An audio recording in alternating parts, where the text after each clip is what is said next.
Equilibrium constant K for the reaction 2HI is converting into hydrogen and iodine at room temperature is 2.85 and that at 698 Kelvin is 1.4 into 10 to the power minus 2. कम हो गया है देखो. Equilibrium constant is less at higher temperature. ठीक है. This implies that the forward reaction is, अब ये higher temperature करने पे जो इक्विलिब्रियम कांस्टेंट है वो कम हो रहा है. इक्विलिब्रियम कांस्टेंट कम होने का मीनिंग क्या होता है? कम होने का मतलब होता है कि जो न्यूमरेटर है that is small and the denominator is more, है ना, यही होता है ना. तो उससे क्या इसका क्या मतलब है कि जो रिएक्शन मिक्सचर है उससे products are less and reactants are more. इसका मतलब है कि टेम्परेचर बढ़ाने से रिएक्शन बैकवर्ड डायरेक्शन में मूव कर रही है. क्यों कर रही है बैकवर्ड डायरेक्शन में मूव? क्योंकि वो एक्सोथर्मिक है ना. एक्सोथर्मिक रिएक्शन में ली शटेलियर का प्रिंसिपल क्या बोलता है कि अगर एक्सोथर्मिक रिएक्शन के लिए आप टेम्परेचर बढ़ाओगे तो क्या होगा, वो जो प्रोडक्ट है वो रिएक्टेंट में बदलने लग जाएगा. और यही हो रहा है इस रिएक्शन में. समझ में आया आपको?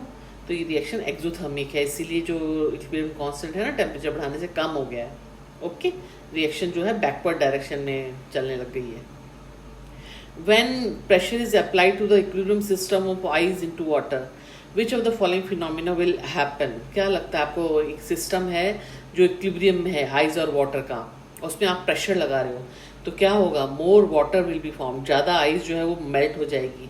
क्यों? ऐसा क्यों है? क्योंकि मालूम है ना आपको आइस का जो है वॉल्यूम ज़्यादा होता है और प्रेशर जो वाटर है उसका वॉल्यूम कम होता है ना.